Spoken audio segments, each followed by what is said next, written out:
Good morning, responders. Welcome to the operational period briefing for Rizal Earthquake. I am Noel P. Sanchez, your planning chief, and I will facilitate today's session. This briefing ensures unity of effort, clarity of assignments, and readiness for the upcoming operational period. Please turn off your gadgets and phones and listen carefully to the briefing. For the incident objectives by our incident commander. Thank you, Planning Section Chief. I am your Incident Commander, DM Onyate, and I will be first, una ang atong priority for this operational period, tulo ka po. First is save and sustain lives. Second is provide humanitarian assistance to all the affected population. And lastly is to restore critical lifelines. The specific objectives for this operational period can then be read in our ICS Form 202. Nining tanan ang specifics sa ato ang objectives on what we will be doing for our operational period will be discussed by our section chief. Good morning, atong tanan. Thank you, IC. For the current situation update, our Operations Section Chief presents status of incident response and field conditions. Good morning, responders. I'm Benjo Sablada, your Operational Section Chief. Around 9:00 to September 15, naigo og usog nga linog ang atong Region XX. Damage has been reported sa municipality of Rizal near barangays, pero wala pa tayong complete na assessment. Both southern and eastern nakasinati og landslide tungod sa earthquake. Natay mga landslide sa mga national highway, both eastern and west sa Rizal. Communication, water, power services is nag-interrupta, wala tayong kuryente. Responders must be reminded to be careful for mga live, electrical live, manholes, and falling debris. That's all. Thank you. Thank you, Chief. For the weather forecast and hazard outlooks, we have our meteorologist, geologist, and structural engineer. Good morning, everyone. I am Lovely Novales Nunez, your meteorologist. Karong adlaw aduna tay katag-katag nga pag-uwan, kaubanan sa moderate nga hangin mahimong makaapektar sa atong low-lying area. So kitang tanan, keep safe, may butan. Good morning sa tanan, ako si Atino Andag, ako inyong geologist na mag-report sa updates gikan sa PHIVOLS. Wala tay significant seismic activity nga na-record sa last 24 hours, however, posible gihapon nga maka-aftershocks. Ang tanan nga teams dapat mag-alerto gihapon ug mag-monitor para sa laing hazards of further damage. Salamat. Good morning, responders. Ako rin si Jimmy Elisorio, ang inyong structural engineer site. Naay damages sa laing-laing area, kalsada, tulay, building, o landslide tungod sa earthquake. Thank you. For the operational assignments or tactical assignments for divisions groups by Operations Section Chief.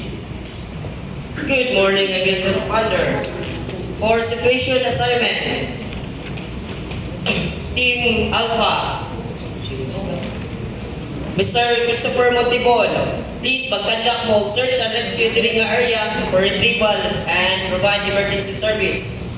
For Division B, Binoy Aquino, mag-provide mo o mga relief goods, foods and non-foods sa atong evacuation center. For security group, mag-provide mo ta diri sa security diri sa atong evacuation, sa atong base o sa atong ICP.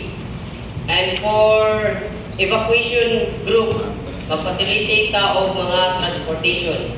For clearing group, Mr. Big Boy Marquez, ang atong national road, both eastern ug western, is nakasinati siya og landslide. Ato na siyang i-clearing para maka-access ang mga service vehicles nato. And then for restoration, Ma'am Marisa Pondres, mag-facilitate ta og for electric and water. Ato ni mutangan og kuryente diri sa atong ICP, sa atong evacuation o diri sa atong base. And that's all. Thank you. Thank you, Chief. For the safety message, our safety officer emphasizes critical safety concerns. Thank you, sir. May buntag tanan responders. Una sa tanan, ako rin si Roy Arsenal, inyong SOF or Safety Officer karong adlaw. So para sa akong safety message, always nanta hydrated. O always nanta hydrated. O always nanta magsuot sa atong proper PPE. O di na maglimot sa gamit sa body system. O watch out na sa mga falling debris. O be careful sa aftershocks. O again, ang motrohon, PPE's compliance, hydration, and situational awareness. Thank you. Thank you. For the logistics concerns, our logistics chiefs reports on resources and support availability. Good morning, I am your logistics chief.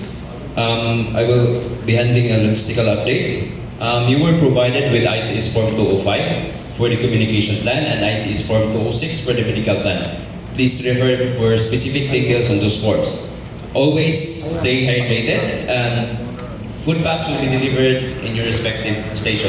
For other logistical needs, please refer to your supervisor for proper handling of logistical requests. Thank you. Thank you. For the finance and admin chief provides cost tracking and documentation reminders. Morning, all personnel. First, you must make sure to maintain your daily time record. Second, if there are expenses made during the operational period, make sure to secure official receipts for your reimbursements. No receipts, no refund. That's all. Thank you. Thank you. For the information plan and updates, our PIO shares public messaging priorities in media coordination. My good pod responders, I am Vanessa Nunez Avenido, your Public Information Officer.